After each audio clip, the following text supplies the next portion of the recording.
Hello, hello, hello. Stream should be up. Let me check my audio.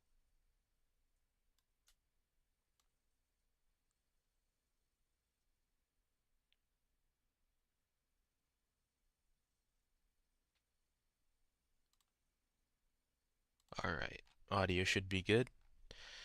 Aight. Let's see. Will it finally detect?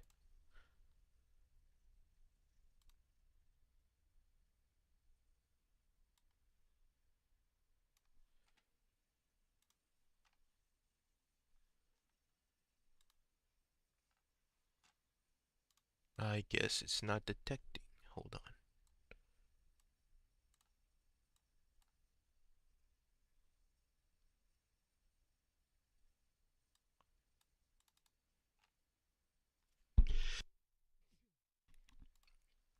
Okay, I have to do the thing again. Cool.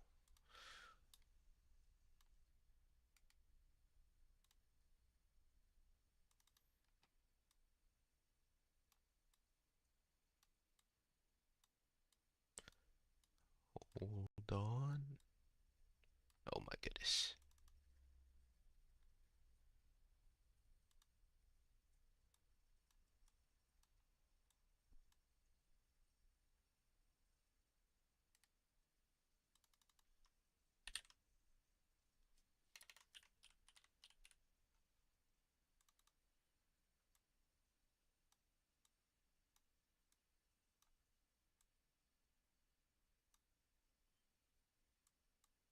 Oh my goodness.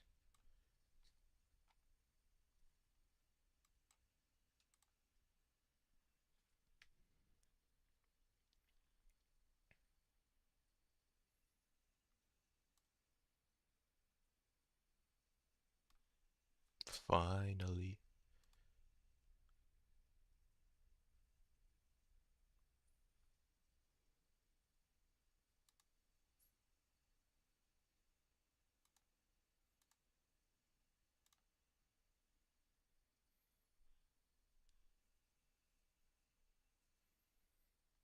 All right.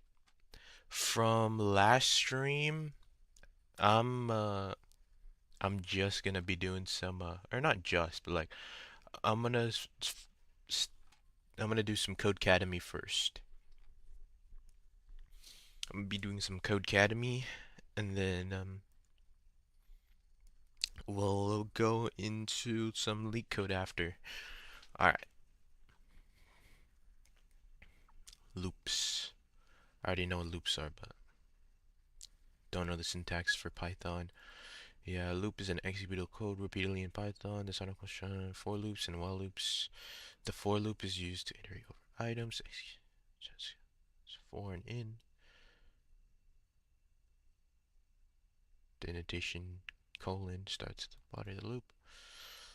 In the example below, the for loop is iterating over the list nums for each item in num.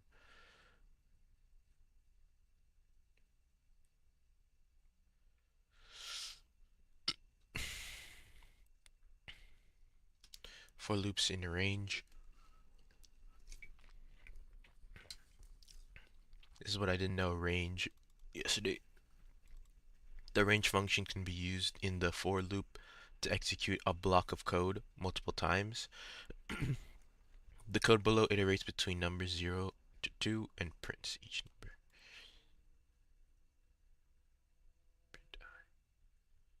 Range 3? Oh, okay, I guess. Nested for loops. A for loop can have nested for loops. Contain sub items. Teams. Team.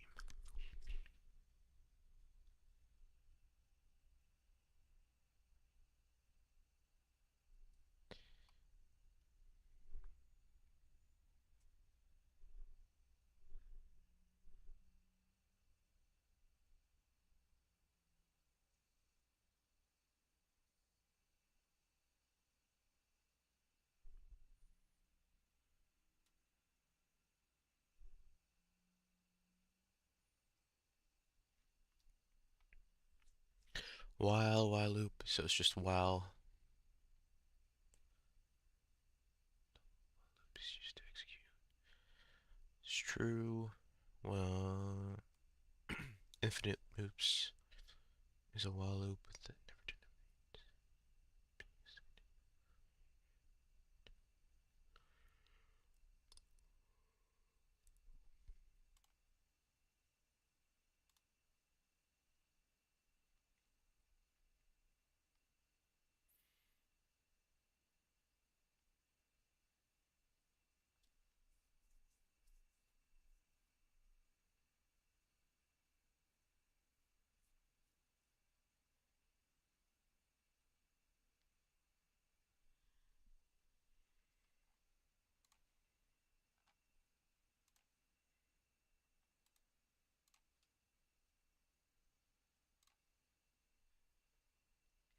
Pass, break, continue. Learn how to control for and while loops in Python. I don't know. I actually don't know about these about pass, break, and continue. The pass keyword.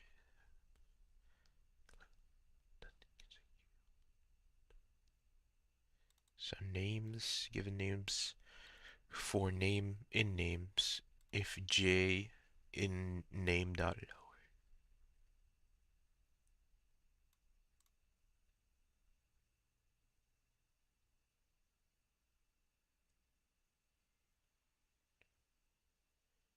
Joyce. What is dot lower?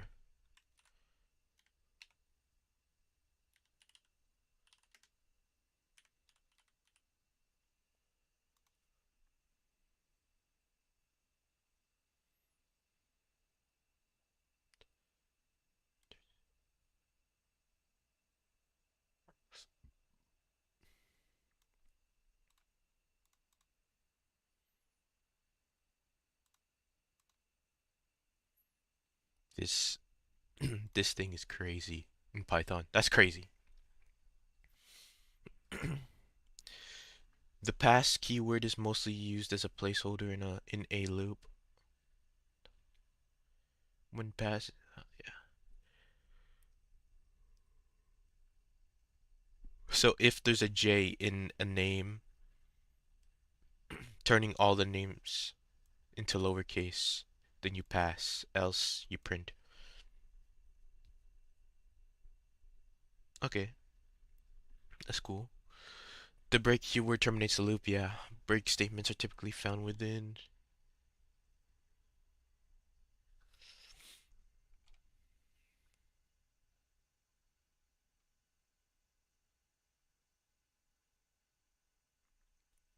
So pass is when you don't have anything, or not like when you don't want to do anything with that, with the thing, with the variable. You just pass. Break is like if that happens, then you break it. It stops.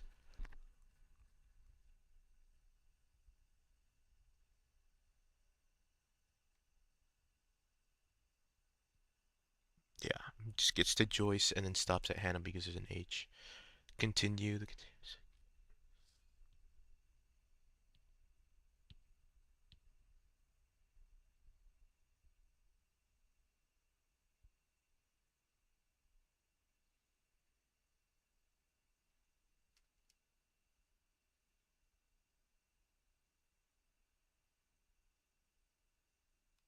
Wait, what's the difference between pass and continue there?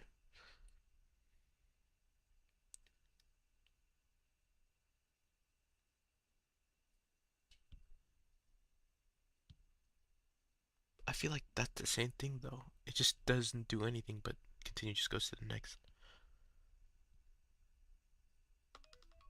Oops. Wait. Do I? I'm pretty sure I.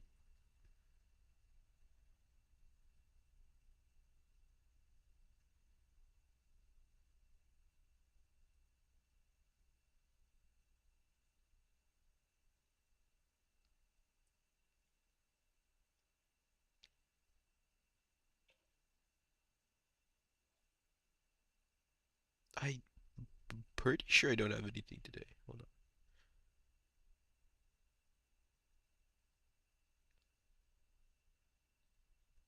Yeah.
Oh, so pass just pass would just so it goes here. So if J it passes, so there's nothing happens here, just nothing happens for that, and then it continues. So then if J pass and then goes back here, but but for continue it just automatically goes to the next one. So continue if I put print I print hello pass print.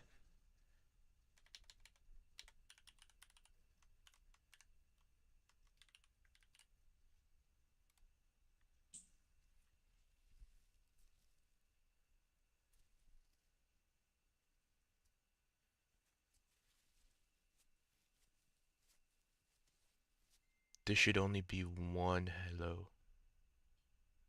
Yeah.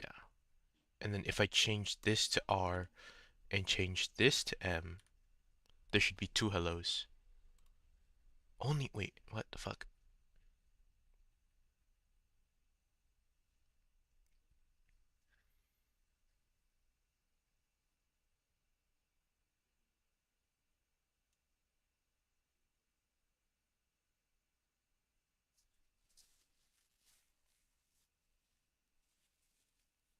Oh, because there's an R in Mercedes.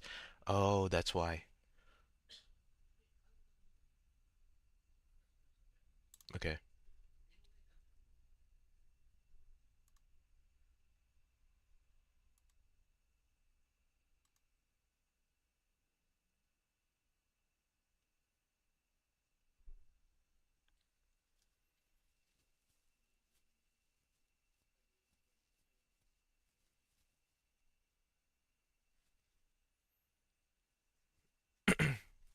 In programming, error handling refers to the process of anticipating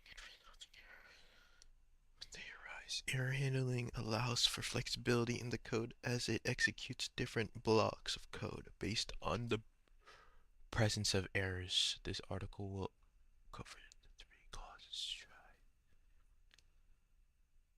I remember error handling.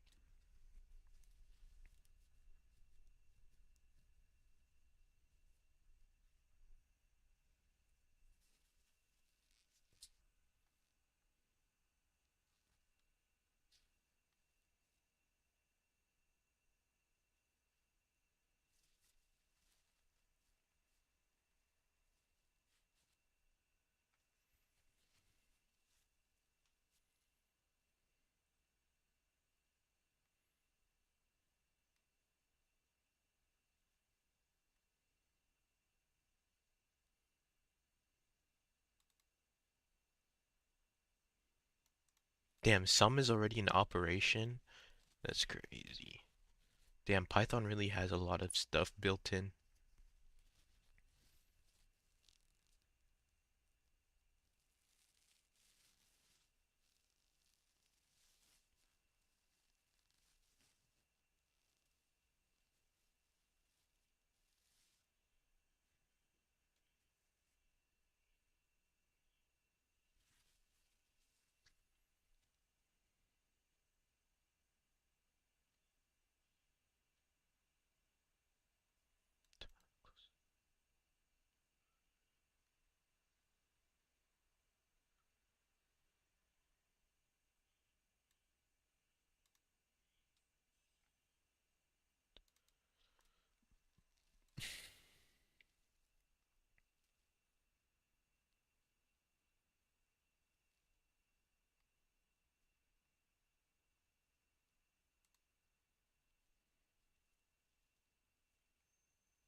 Just testing your code in the middle.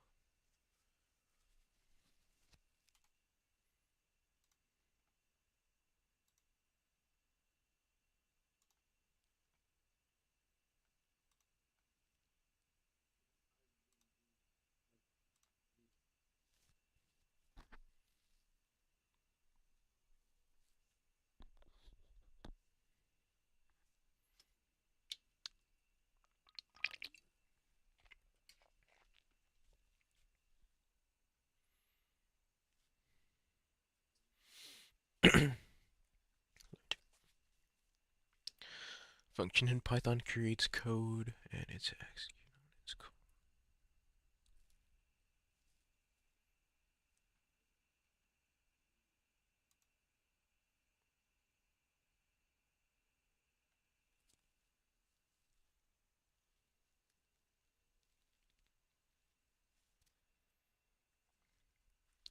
Function in Python contains code that is executed when it is called.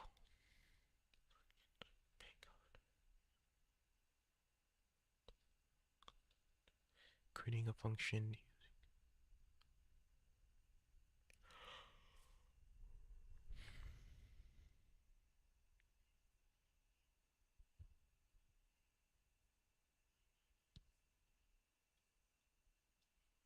Yeah, I know functions. You define it, you name it. Def is when you declare, yeah, declare the function. This is the name, these are the variables. Yeah, list of parameters.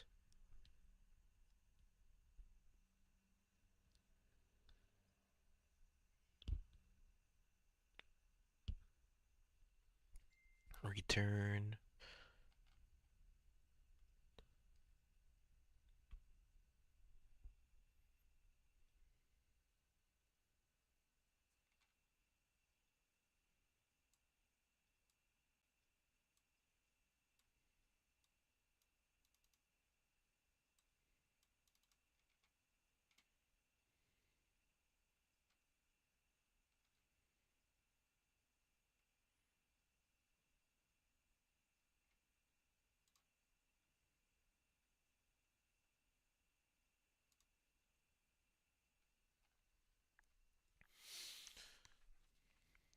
Function can be used by calling a function.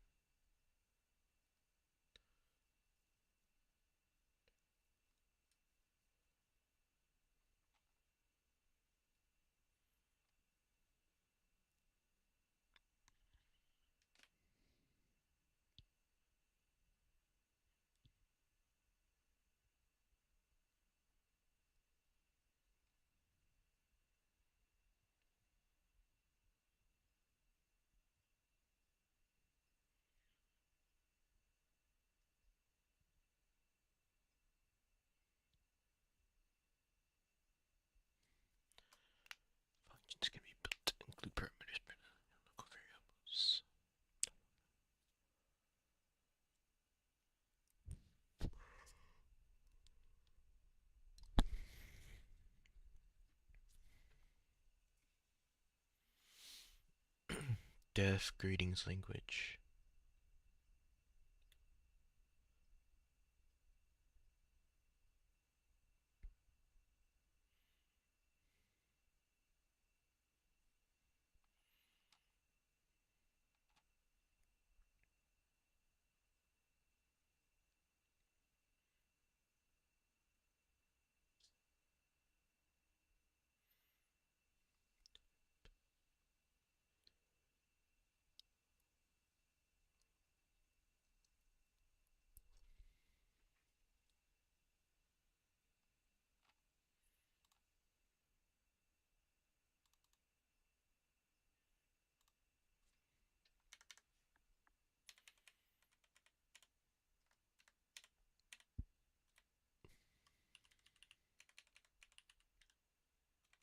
It's just elif.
File script line 11.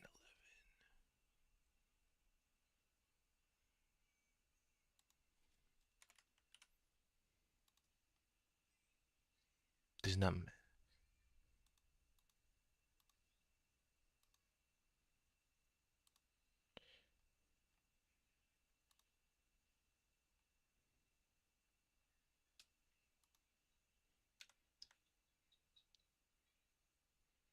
Bro,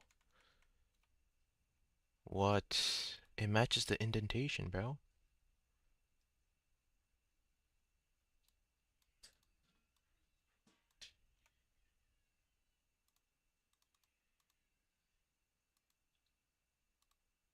There we go. Okay, it was just a one tab or one space. That's crazy.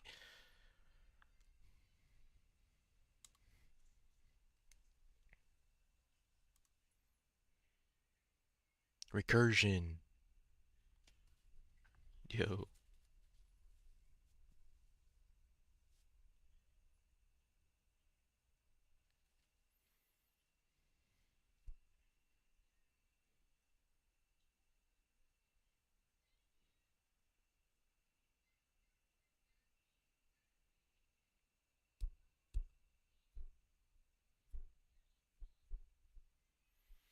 Double function factorial is a recursive function because it calls itself within the function that recursive.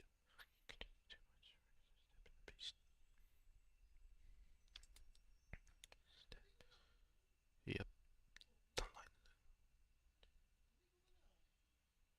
Factorials are.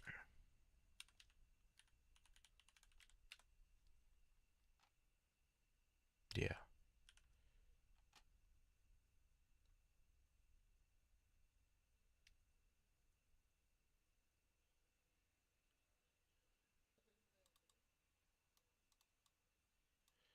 What does return?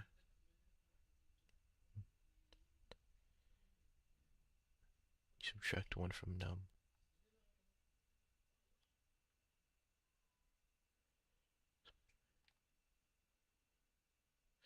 Wait, you don't have to.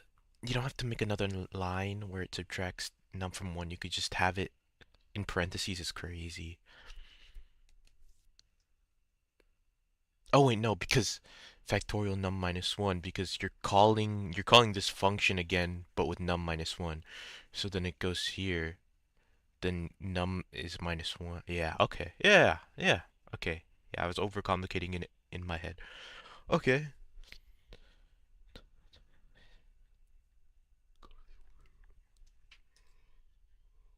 Recursive step in the base case. Recursive step.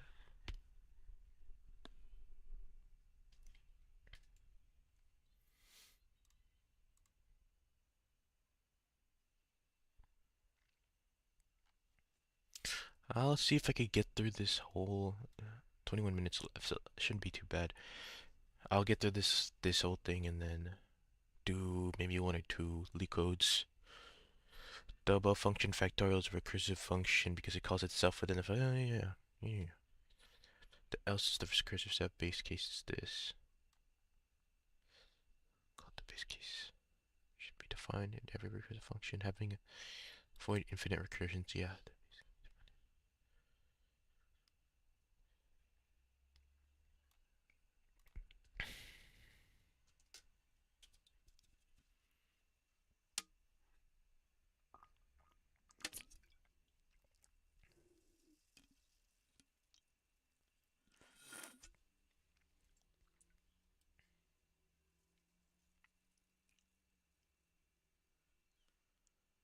Take the function.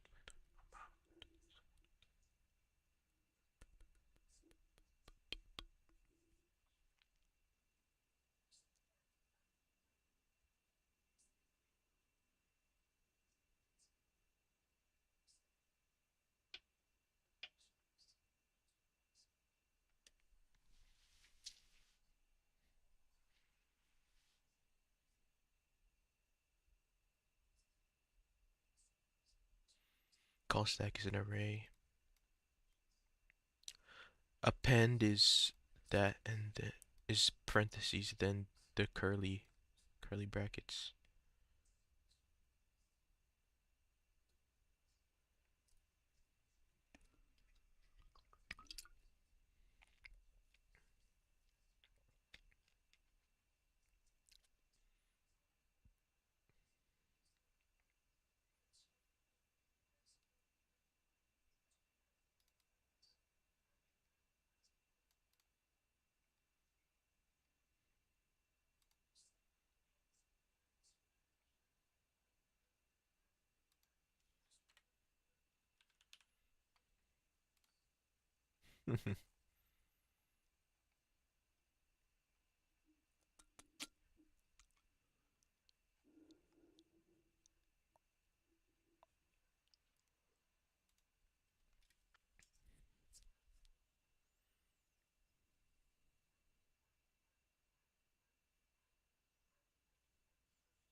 It doesn't print.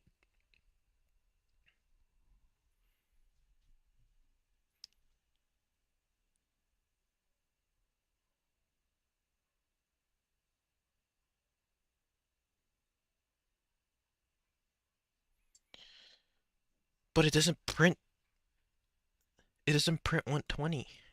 What?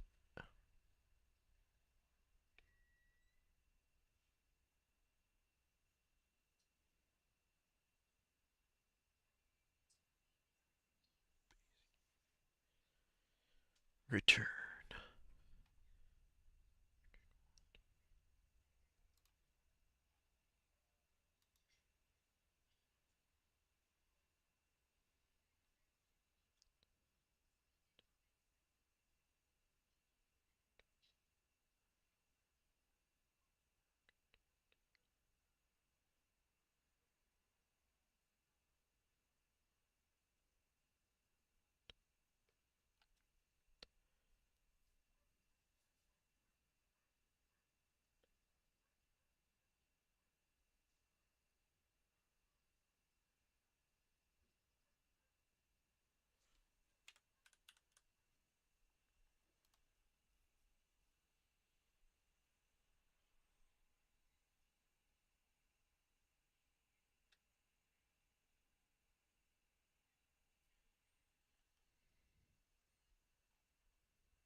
Why isn't this printing?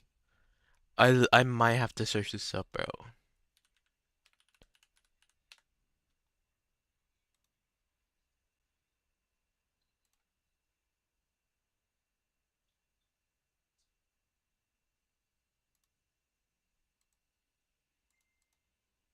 I have to log in.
I see. It's just not printing it.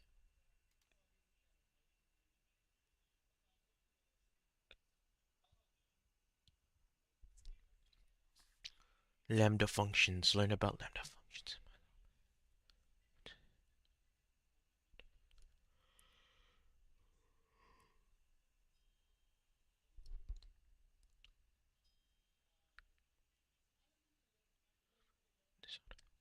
I don't know anything about. I probably heard of lambda functions.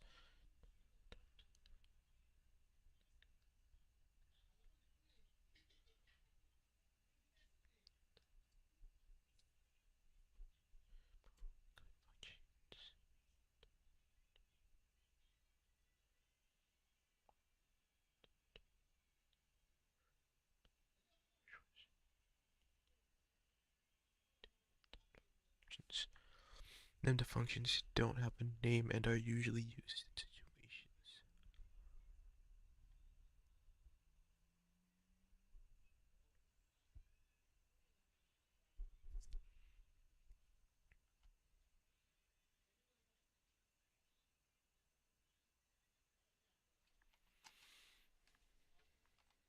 Lambda.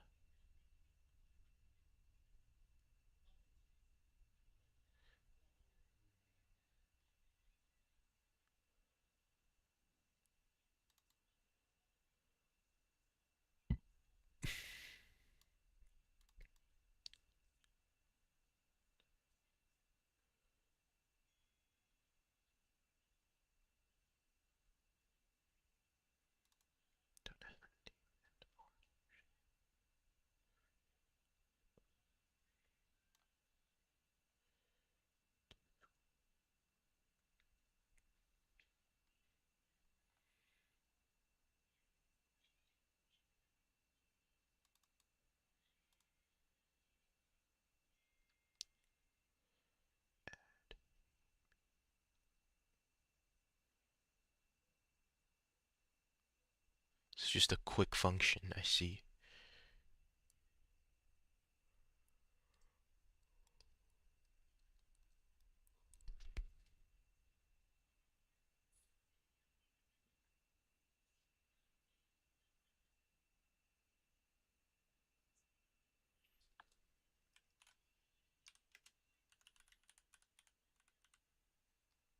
What does F mean again?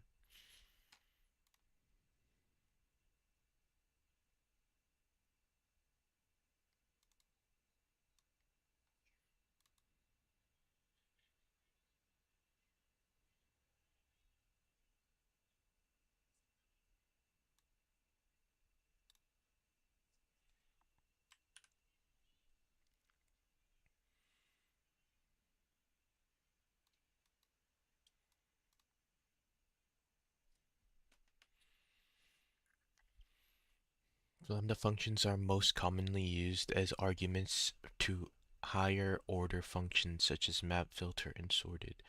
Higher order functions are functions that can accept other functions such as lambda functions as arguments. Let's look at some.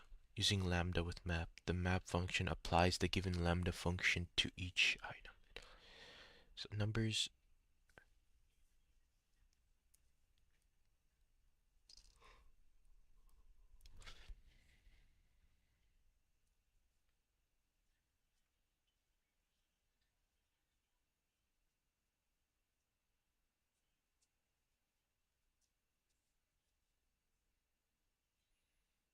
What is map?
Interesting.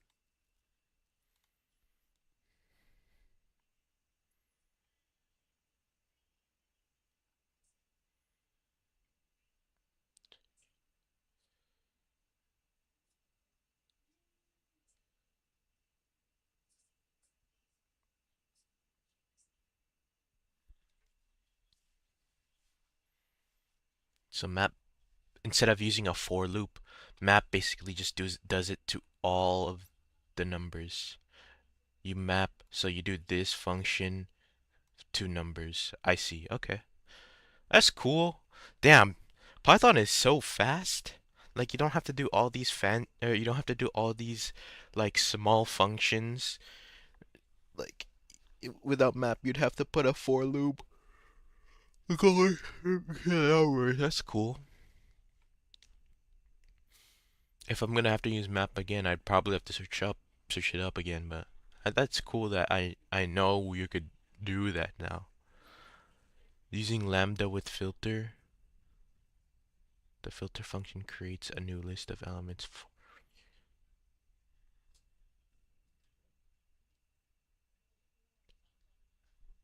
I didn't even have to search it up. It's just a regular given lambda function to each item in the list. Yeah, it just does this to each item in this. The filter function creates a new list of elements for which the given lambda function returns.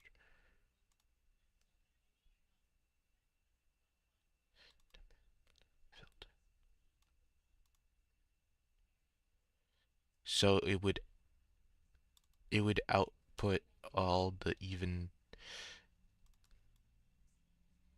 So filter, it only prints out it only prints out not it only prints out the numbers in this list that are that adhere to this lambda function.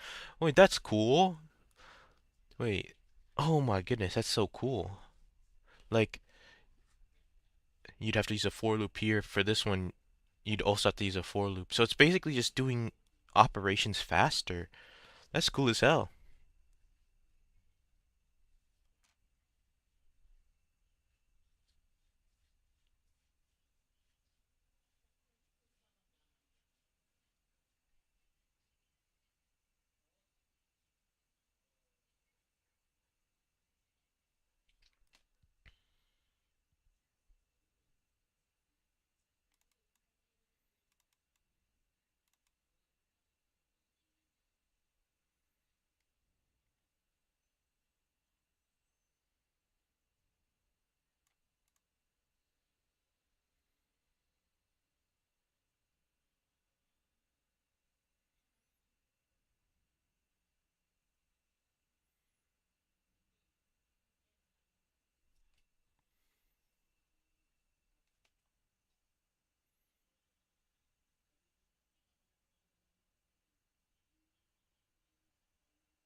Hold on, chat. Hold on, chat.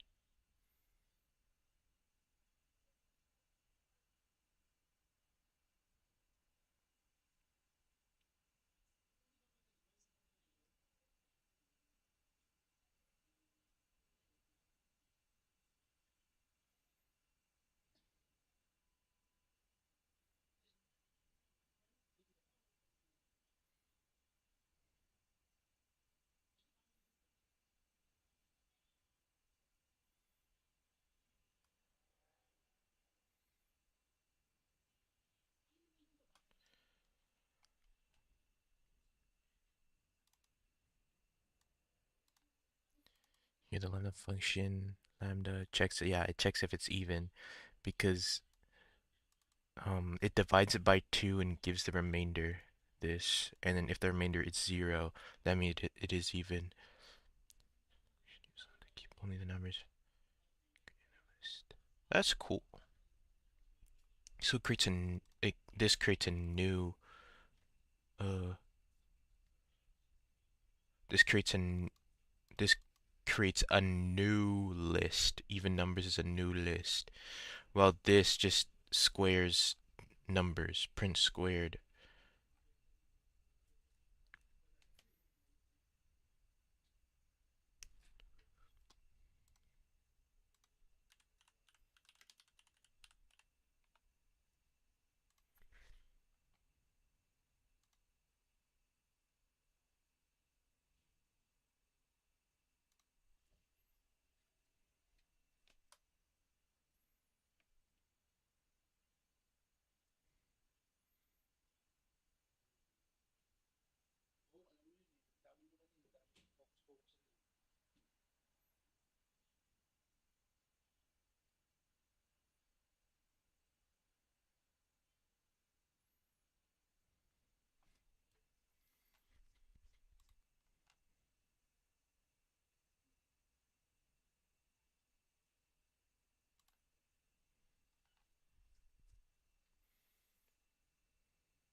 Using lambda with sorted, the sorted function can use lambda.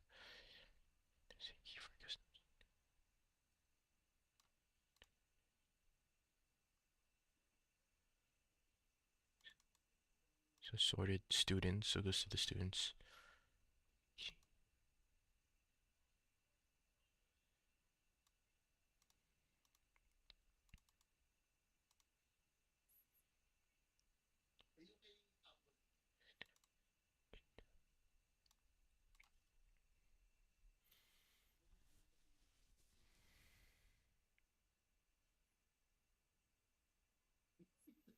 In this case, the lambda function is used.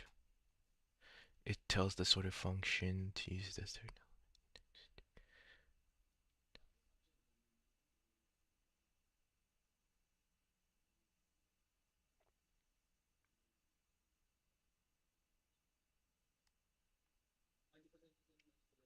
1520. Oh, I see. It sorts it so lambda x, where it goes to x2. So index 2 would be this. I see. That's cool. It's a cool sort. That's cool.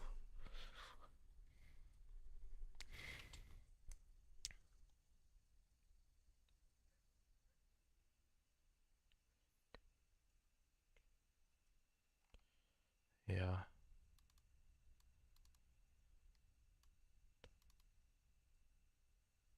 Expressions, that makes sense.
Yeah, that makes sense.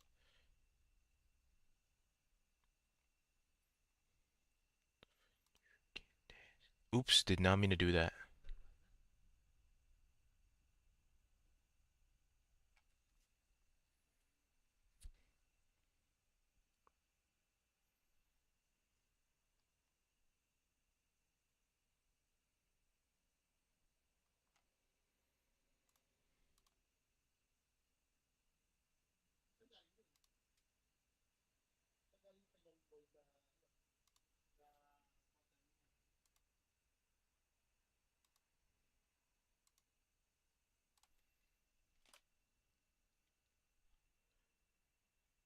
Damn.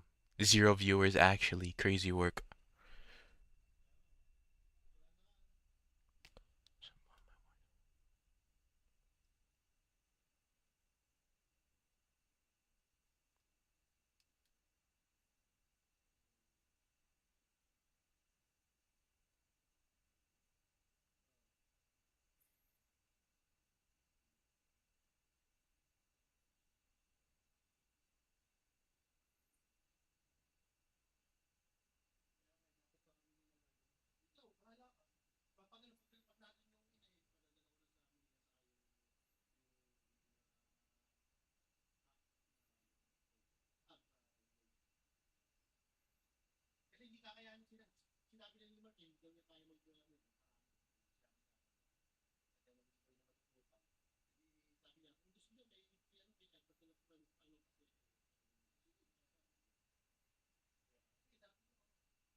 I think that one viewer is just me though. Oh, whatever. Wait, what the hell? Okay. Bring it up. Lambda functions are powerful.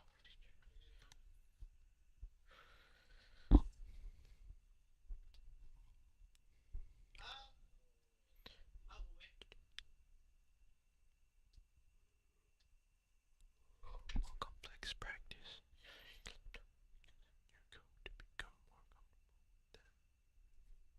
Yeah.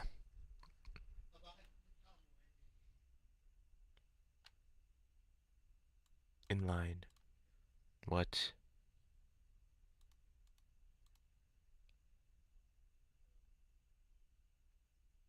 Oh, anonymous. Because they're not defined. Lambda argument expression. Sorted.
So map does it to all of them and then returns all of them. But filter it it sees if all of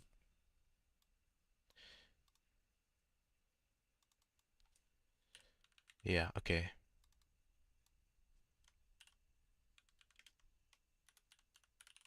Okay, so map does does the lambda function to everything in the list, or it does everything into the in the list and then returns the whole list again.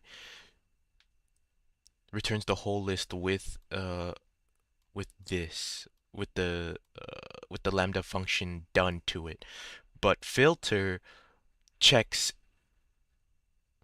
so this is basically a for if for every number in numbers. If this is that, return those numbers.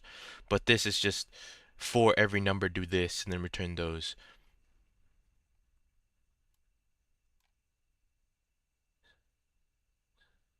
So if I want to do odds, I would do uh, sort, no, filter, because sort just rearranges it. Filter, and then this would be x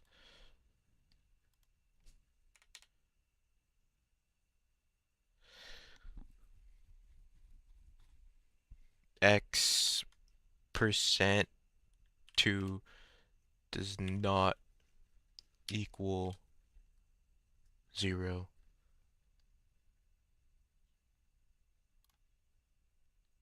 Yep. Bam.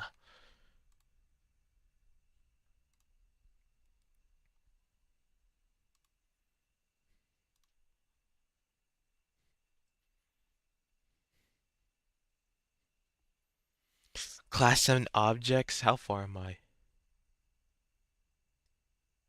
9 minutes left. I'm guessing I can't do any of these. Oh. Uh.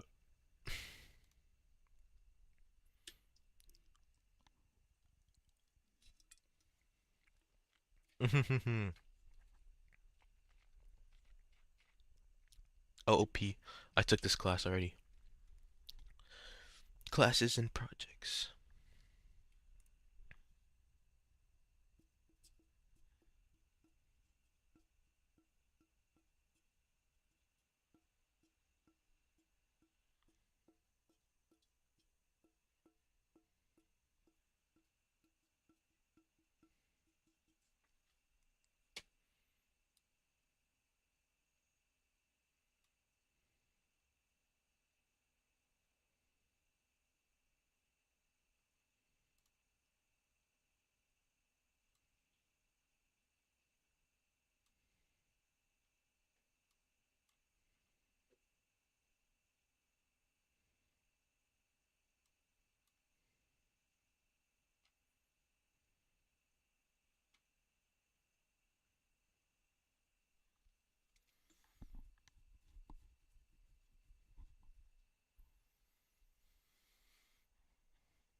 Object-oriented programming is a programming paradigm that allows the organization of code with data.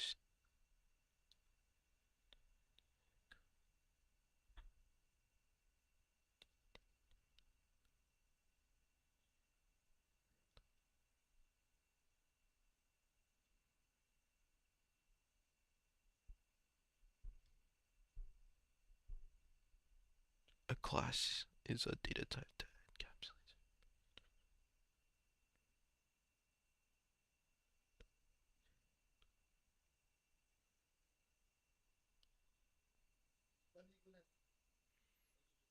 To create a class, use the class keyword.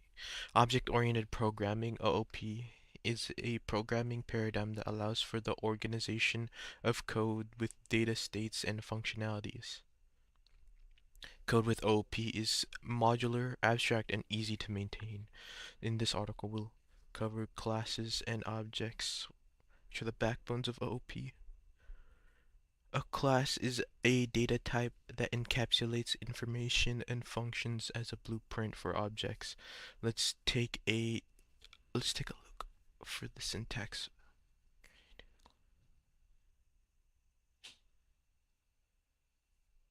Class dog. To create a class, use the class keyword followed by the name of the class in a new line. Addition marks the beginning of the class.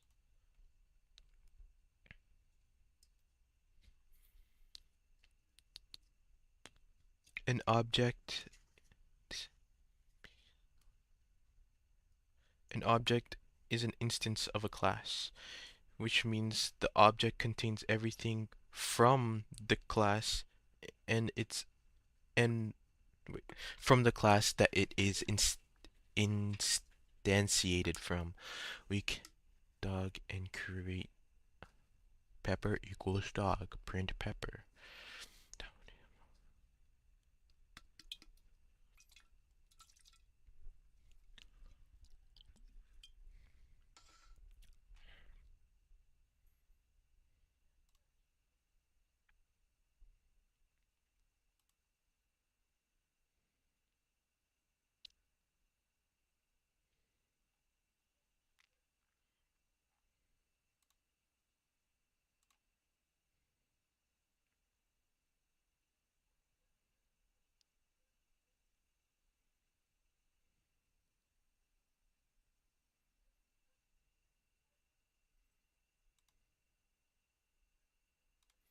Constructors and destructors.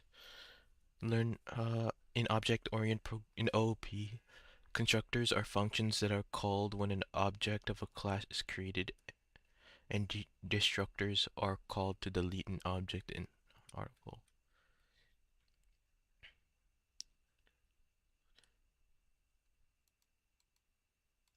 An object of a class is created.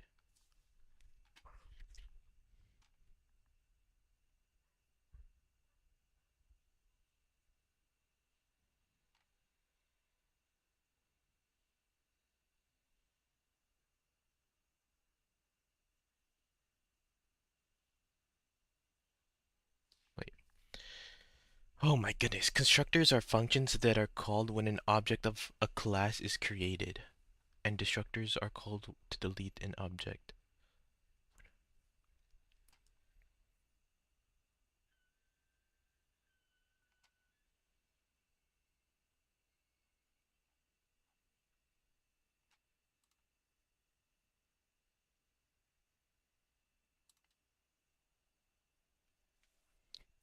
Damn, wait, it's so hot in my room. Hold on. I'm gonna turn on my fan.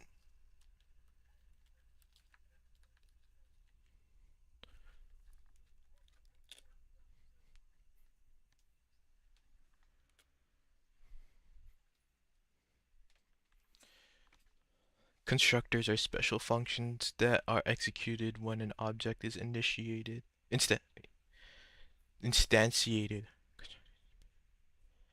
In Python, the underscore init underscore function is used as the constructor and is called create an object.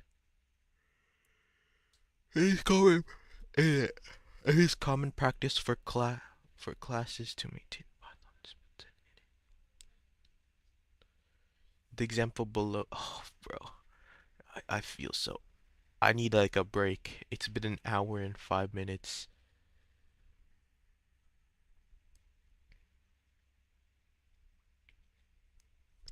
All right.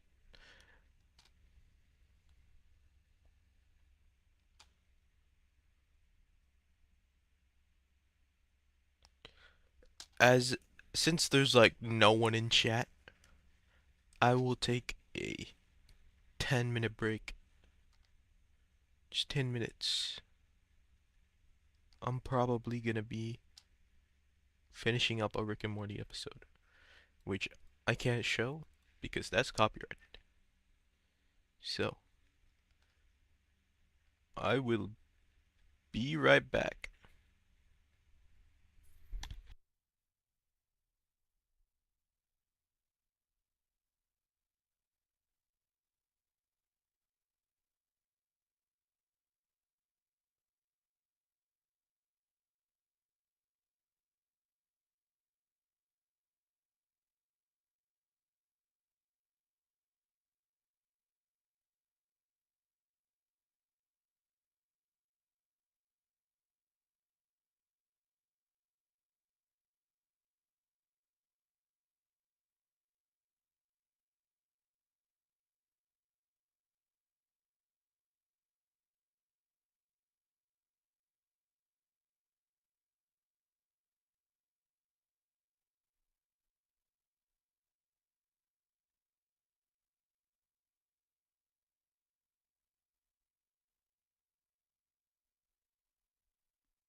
They said 6-7, bro. They said 6-7.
Alright, I'm back.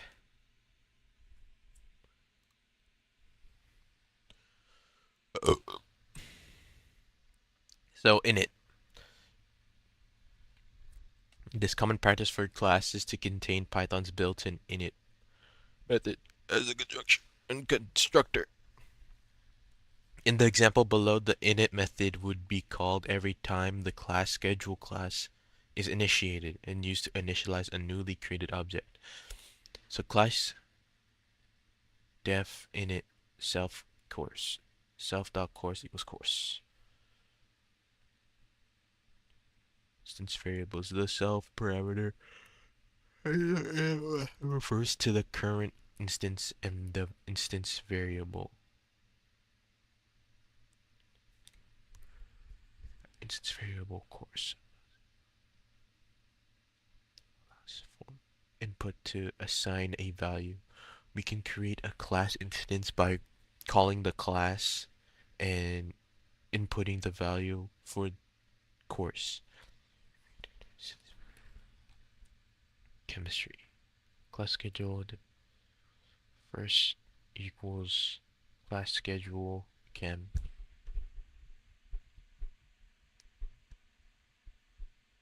First course.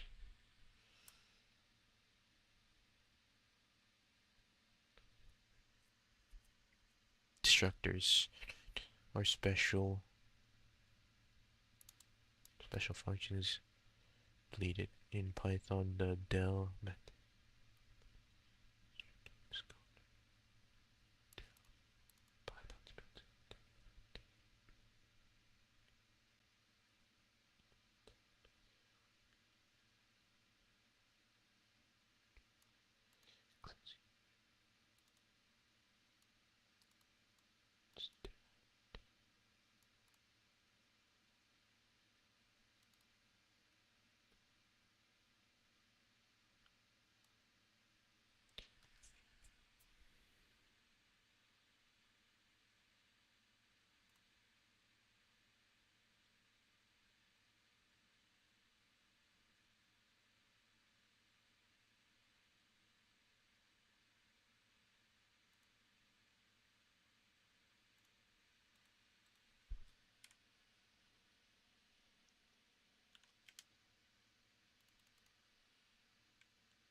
Access modifiers. In programming, access modifiers are used to control or restrict access.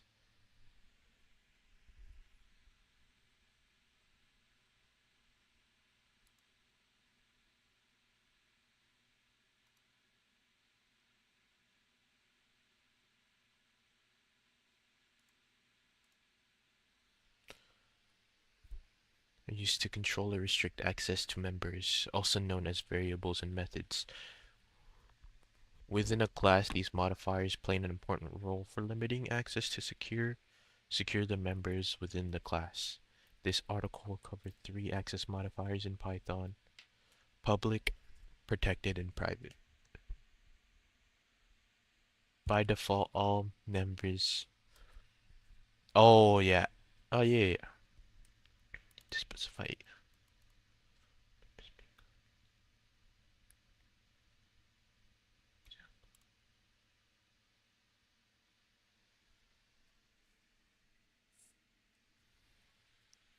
self course instructor. Self.course equals course. Self.instructor equals instructor. Yep.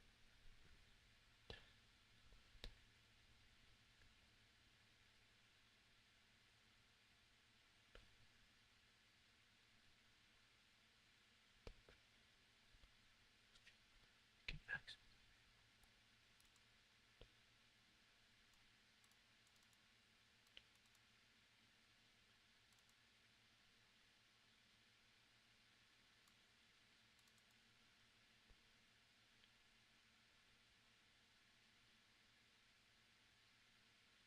Protected. Denotes the prefix underscore.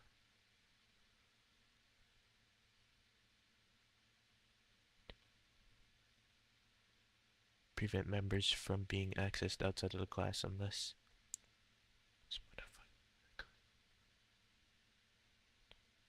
okay. So the underscore means it's protected.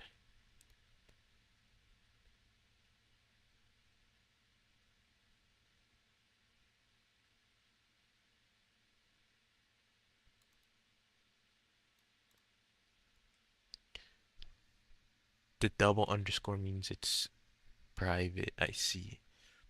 Modifiers denoted by the prefix underscore underscore to class only.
What if I remove core the private?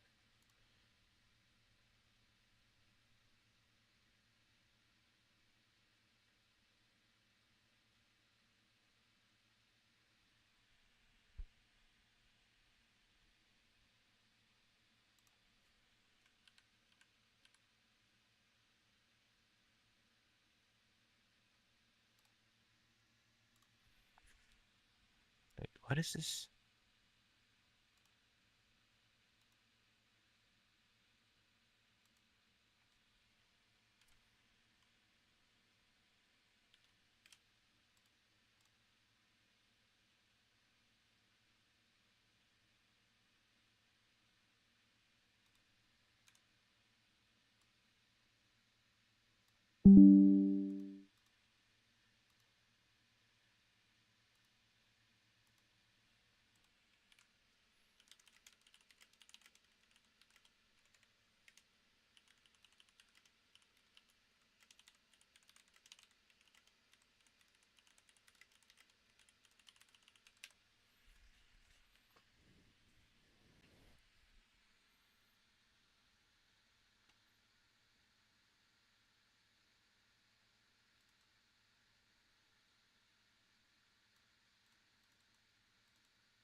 I see. So it just automatically runs it. Okay. Interesting. Interesting to say the least.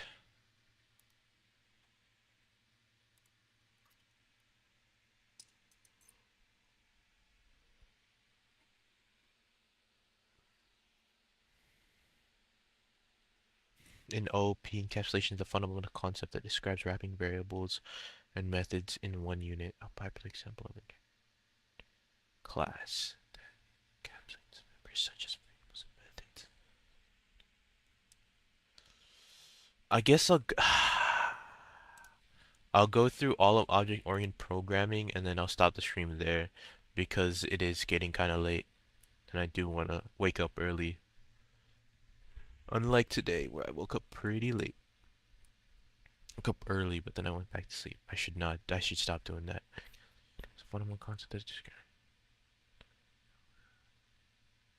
class that has it encapsulates members such as one single unit in this article. Class variables. A class can contain variables that can only be accessed. Shows class user info.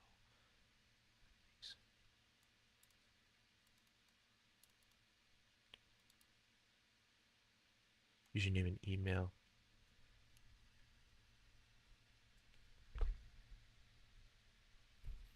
Or I should low key. I could just save the rest of this for tomorrow. Nah. Okay, whatever. I'll just get through this. A class can contain variables that can only be accessed by an object of that class. The example below shows the class user info with a constructor that takes in username and email address. So these are the constructors. The safe data. No, these are the constructors. The data saved in the object can be accessed using variables. For example, will return and calling. No, okay, so these are the constructors.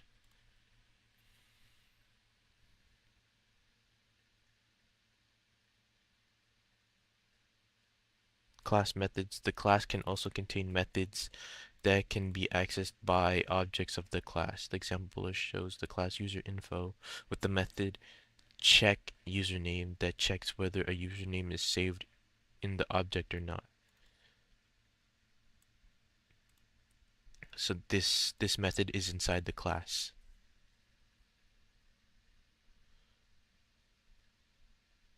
So constructor makes it so that the username equals the username, email address is this email address.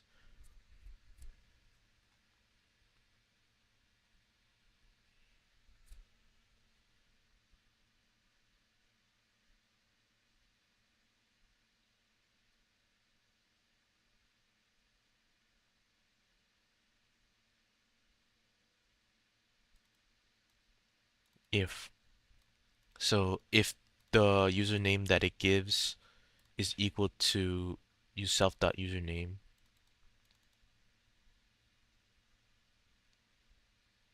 then true, else return false. So it checks user info. So user equals user info, then the username, and then the email address. Then it checks user dot check username. 1, 2, 3. Yeah, okay.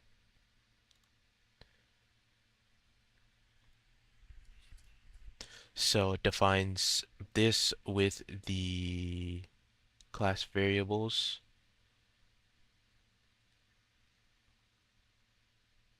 These are the constructors. So self.username equals username. Self.email address equals the email address. Then this checks the username. So the user equals user info. So this, it uses this.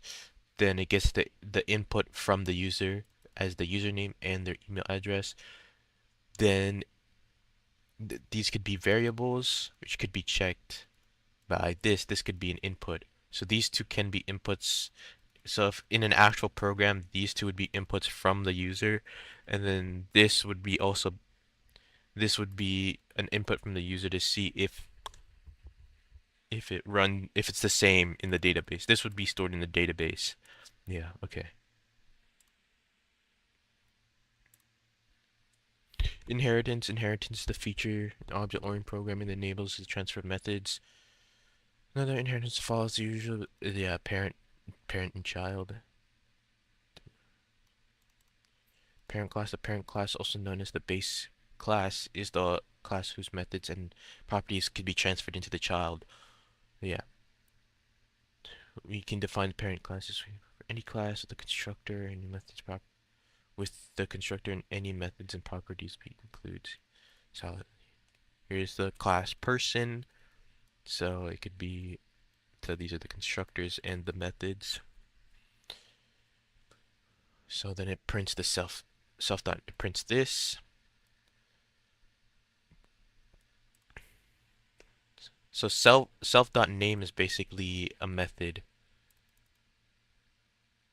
or not a method, but like it's basically a method where if you called this, so it'd be like user dot name, it would give them the name from that class, child class, also known as derived class. Class that inherits methods and properties from must contain the following.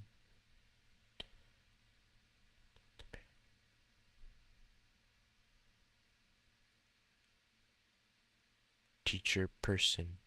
So this is the child class, which inherits everything from the person class seen here. So def, it has self, name, and age, but it also has subject. Then because because the constructors are all already called here in the parent class, you don't need to call it here because it's already in there.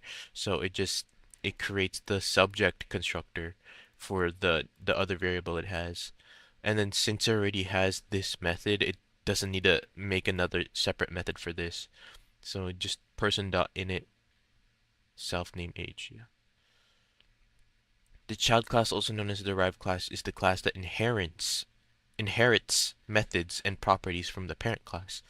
The child must contain the following: name of the parent class in the definition of the child class, constructor of the parent class called within the constructor of the child class. Try it out.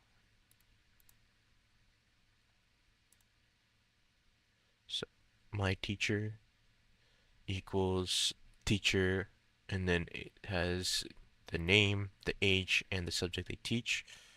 Dot print info, so it prints the name and the age, and then print subject,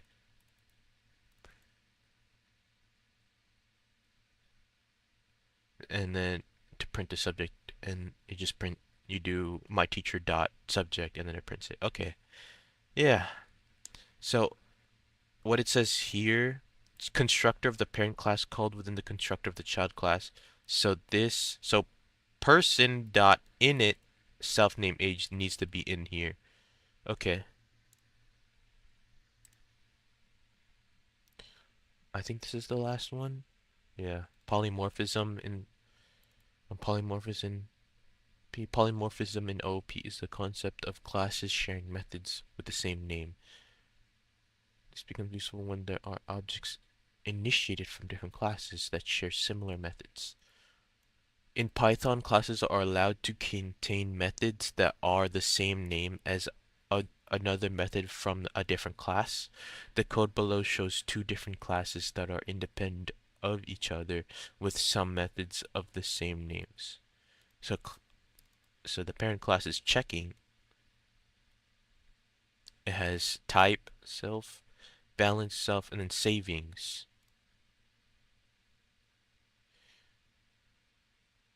We can create objects for each class without worrying about which object belongs to which class. We can call the same methods in the for loop. The variable, uh, the variable account iterates through the tuple with the two objects that execute. Classes are allowed to. So they could have methods that share the same names. Is basically what it's saying.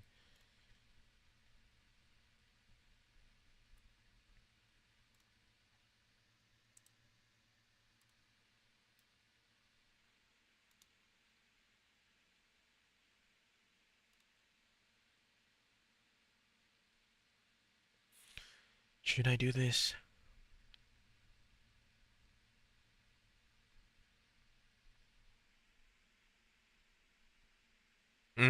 Not as well. String methods.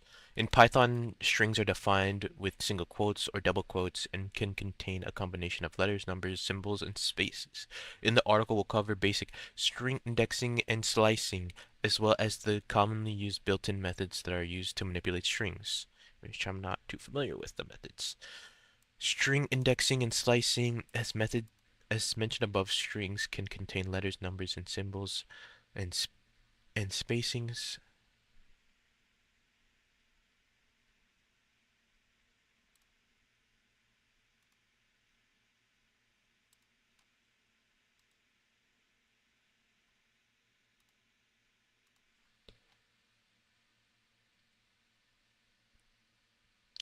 Strings can strings can be thought of as a list of characters combining any or all of these. A list of characters, any or all of these. Therefore, yeah, I already know this. Therefore, we can use indexing to access a certain character of the string. Take intro equals hi, my name is Jeff.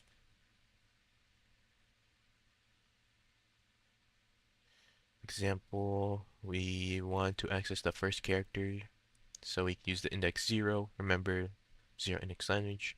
We write the name.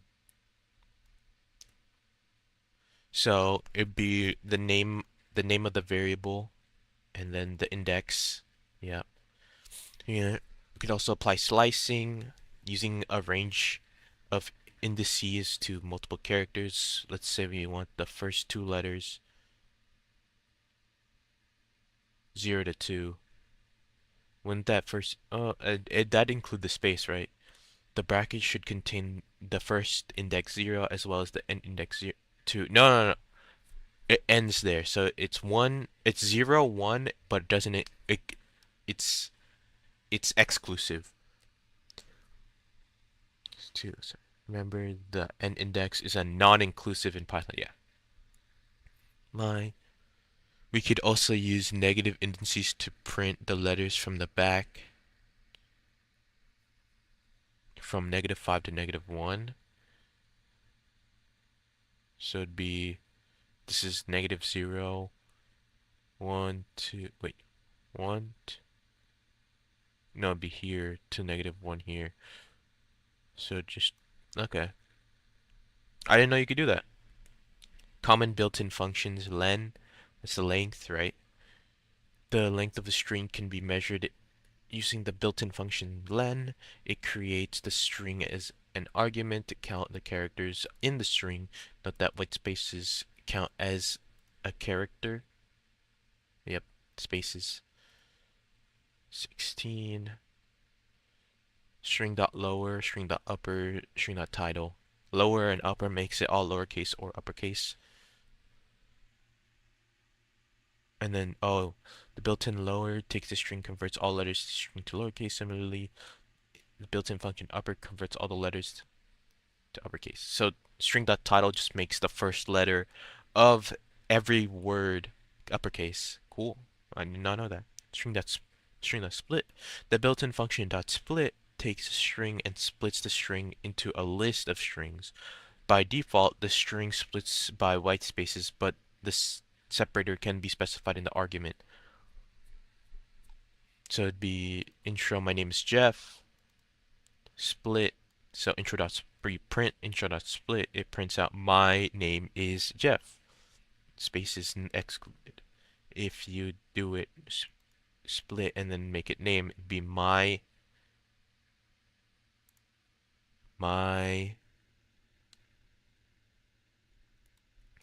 space, and the name becomes the separator, and then space is Jeff.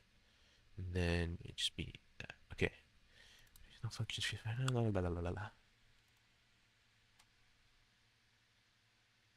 That's cool. Okay. Lists, tuples, dictionaries, sets, queues, and stacks. Oh my goodness. Lists. In Python, lists are ordered collections of items that can contain different data types, such as strings, ints, floats, and many more. In the article, we'll cover featured features of list indexing and common built-in functions that allow us to manipulate lists. Lists. A list can be created with brackets, with items separated by commas. This can hold different data types, including strings, integers, floats, and more. Let's take a look at the following. BC. It's a list in a list, bro. This list has 6 items. Comma ABC ends with a list. List indexing and slicing. Items in a list can be accessed with its index, otherwise known as its positions in the list. Take a look. Indices can be used. This can be used as, for example, if we want to access the first item, we can use index 0. Yep, to write. You write the name of the followers. Yeah. Princess 0. Yeah. Print ABC. Slicing using the range 4 to 6. So 0, 1, 2, 3, 4, 4, 5, and then there's no 6, so it just goes 4, 5. List. Prints that. Length. Length. I already know. Append. Use the built-in append. Append 999 to the end, right? Yeah. Remove. Remove 62. Based on. Removes. Pop. I know. Pop takes the index and removes an item.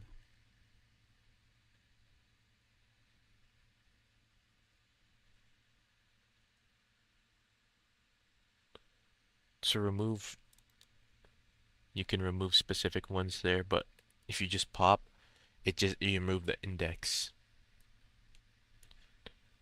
and it returns it.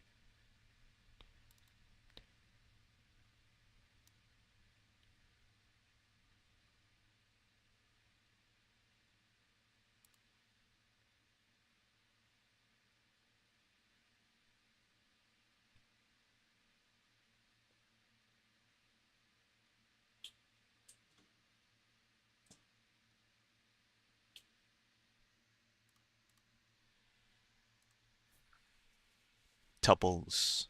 Tuples are one of the built-in data structures in Python, just like lists. Tuples can hold a sequence of items and have few key advantages. Tuples are more memory efficient than lists. Tuples have slightly higher time.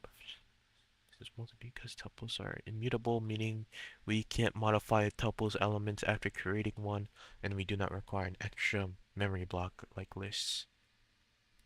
Because of this, tuples are great to work with if you are working with data that won't need to be changed in your code. In this article, we'll cover features of tuples, indexing, and common built-in methods and functions. In Python, tuples are defined in parentheses. Okay, instead of the what's it called? Instead of with brackets, yeah. It's parentheses, not brackets. Comma space, just like lists, tuples are sequences that could hold objects of different data types. Tuple with 4 items. Tuples are capable of holding one item as long as the item is followed by a comma.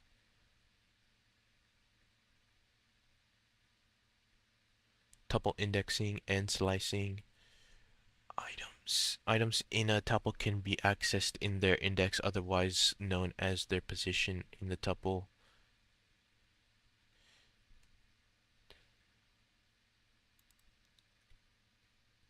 We want to access first item 0.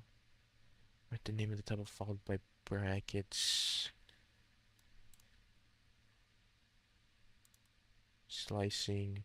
So slicing, indexing are the same. Length is the same.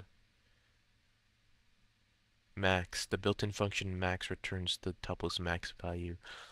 Note that this function requires all its values to be the same data type. If used with numerical values, the function returns the maximum value. If used with string values, and the function returns the value, the function returns the value with the tuple's maximum index, as if it was sorted alphabetically. String closer to the letter Z now.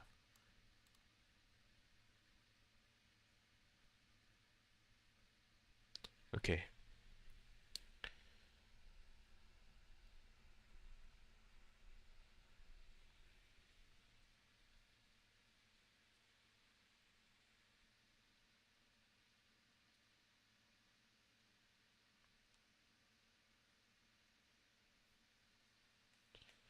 Min. It should be the same thing. Yeah, just the opposite. Index.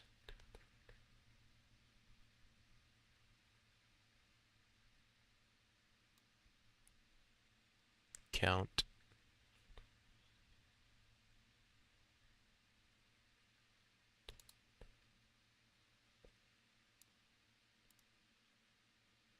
So how many? Ah, okay. That's cool. Why would you use a string versus tuples?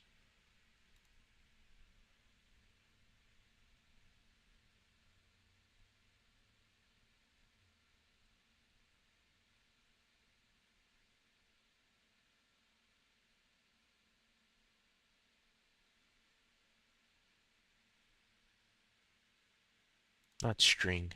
List. List versus tuples.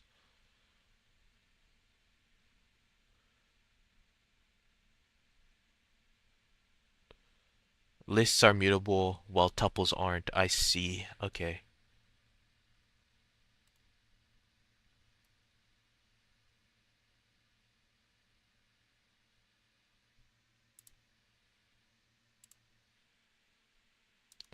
Dictionaries.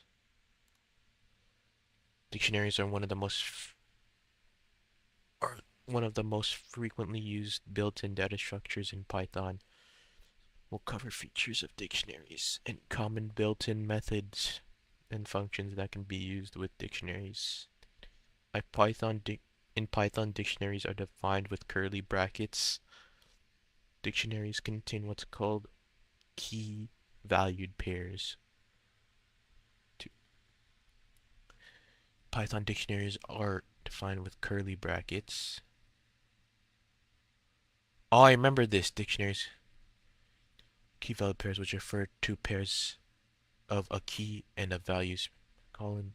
The values can hold and be a mix of different data types, including lists or even nested dictionaries. However, be immutable, be an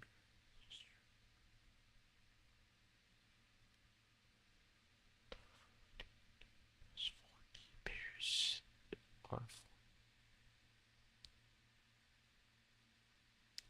are four key columns. For example, key fruits. For example, the key fruits has the value of mangoes. Accessing and writing in contrast to other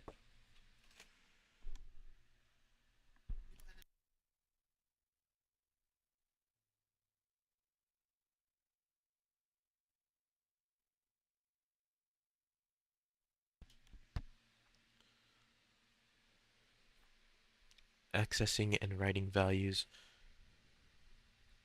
in contrast to other data structures such as lists and tuples. There are no built-in ways to, to use indexing and slicing to access values in a certain order in dictionaries.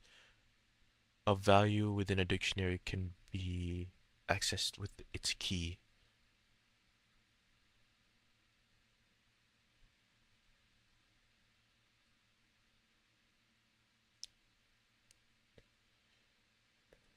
Mm. Likewise, values can be updated in dictionary using location equals at the park. Similarly, new. I see. Common building length.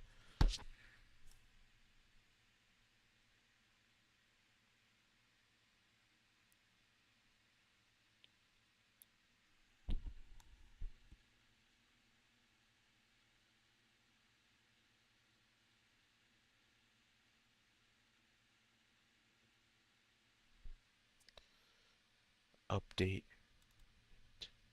Takes a dictionary as an argument to update an existing.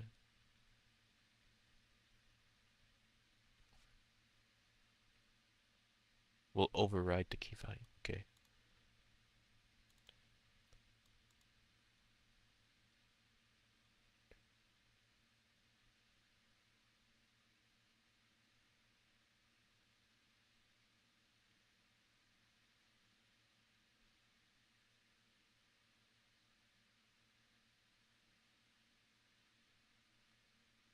So it adds shoes and the budget adds. Okay, that's cool.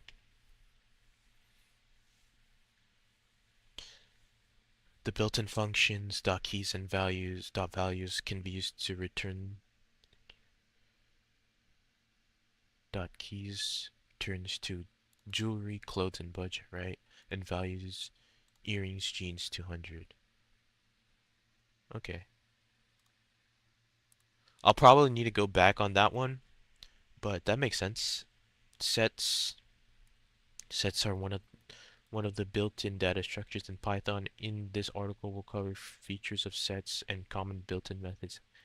Sets. A set is an immutable, unordered collection of unique elements that can consist of integers, floats, strings, and tuples. However, sets cannot hold mutable elements such as lists, sets, or dictionaries. So it's okay. In Python, a set is created with curly brackets with items inside the braces separated by commas. See this example here. Okay, a set. Interesting.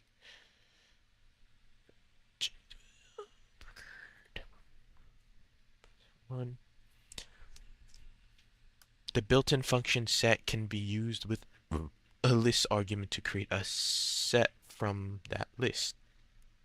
Note that this will drop any duplicate elements in the list as sets can only contain unique non-duplicated elements. Here we can see list being used with set function to create set2 list. So it drops Parker. List set2 equals set, then list.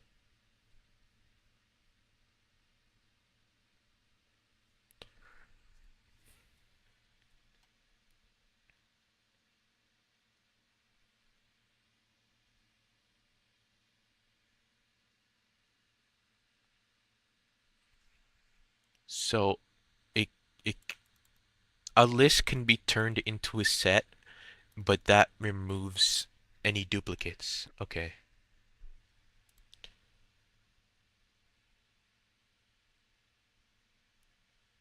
Accessing and writing values. Sets do not have indexes or keys. We can use in to check to see if the element exists in the set.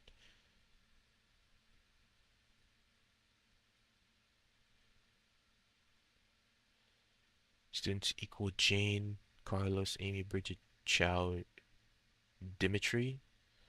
Print Chow and students returns true.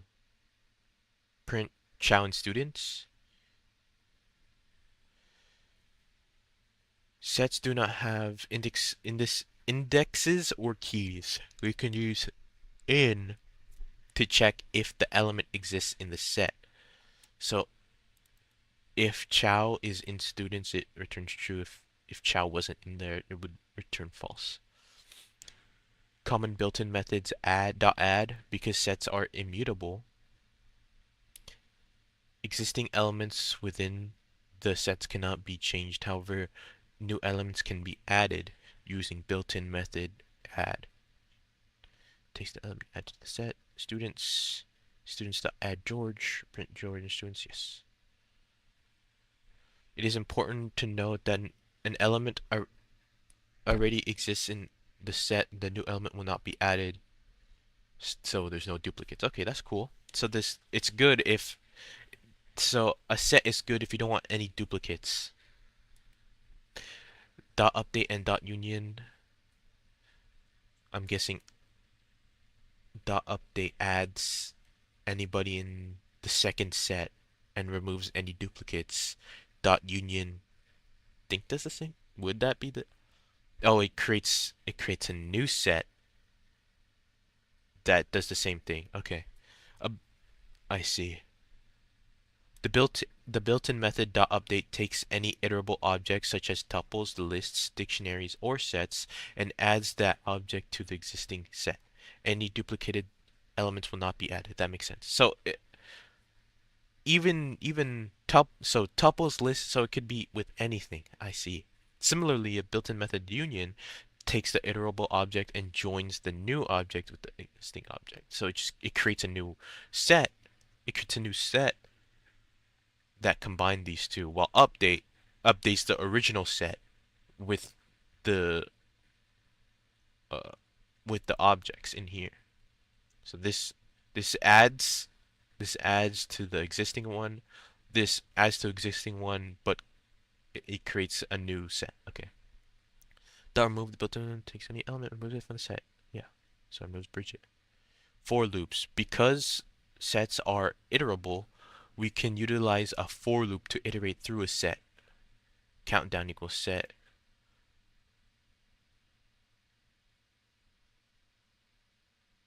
For Nomen countdown, print seconds left. Oh, okay. That's cool. Print students 1. Students.add George. Print students 1 true. Students 2. Students 3. Print students 3. So union students 1 and 2. Students 1 remove Bridget. Moves Bridget. For students. For student and student 1. Print student. Okay. Last one, queues and stacks. In this article, we'll cover two different types of data structures, queues and stacks. I know this one. Queues are first in, first out. Stacks are first in, last out. They are both data structures that can hold a collection of items. They both aren't they both aren't built into Python, but we can leverage Python's built-in data structures such as lists to create them.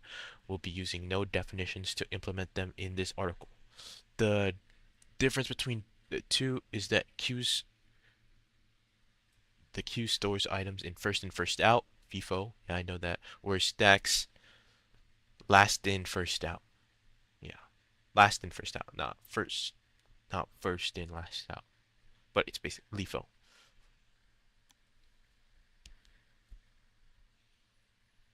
But it's the same thing. Queues are a collection of items that follow FIFO protocol to store and remove data. Think of a line at a restaurant. Yeah, people who arrived first would be standing first in line and would be the first ones to be seated. Implementation, yeah, class queue. Head, tail, size. Oh my goodness.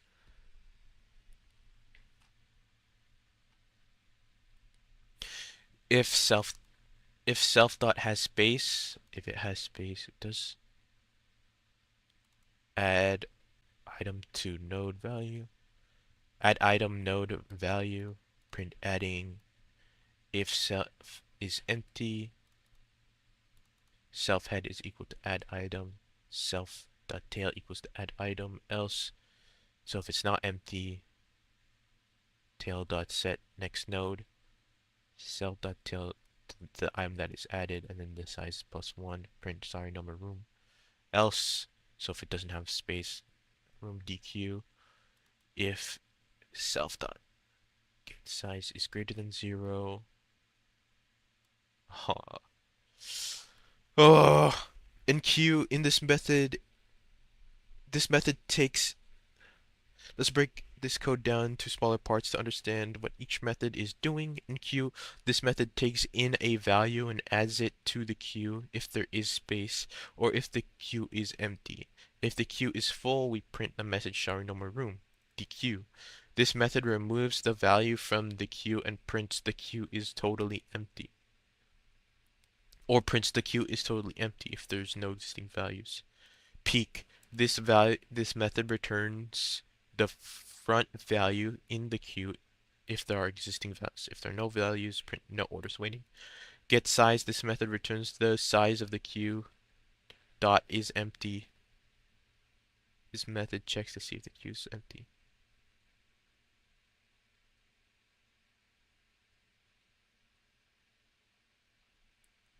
Stacks. Like queue stacks also are collections of items added and removed in a certain order. In contrast to queues, stacks follow LIFO, last in, first out protocol to store the and remove data.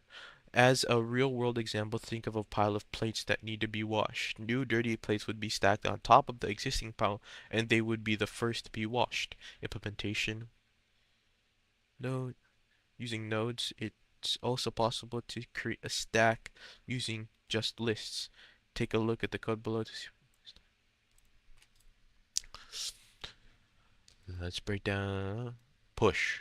This method takes in the value and adds it to the top of the stack. It prints the message all out of space if the stack has no room. Pop. This method removes the top value of the stack if there are existing values. If there are no values, out of space. Peek. This message returns the top value of the stack if there are existing values. If there are no existing values, the stack is totally empty. Is empty checks if it's empty and returns. We mentioned earlier that you could also try to implement a stack using lists in Python.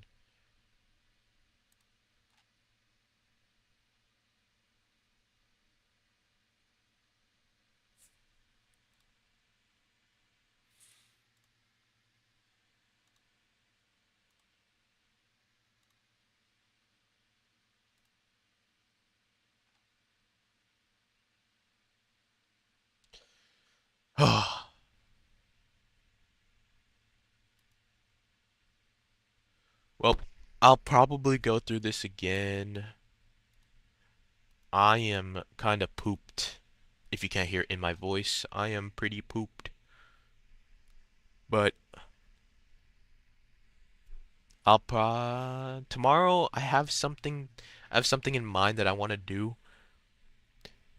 I have something in mind that I want to do for tomorrow. Depends if I do wake up early though. That's why I should go now. But hopefully I could get that set up. Um I'll see if I could add a camera. Not for my face though, for my desk space because it does have some real life elements involved. It's not all just code. So if it does if it does capture my face just a little bit, it doesn't matter. I don't really care if people see my face or not, but hopefully I get that what's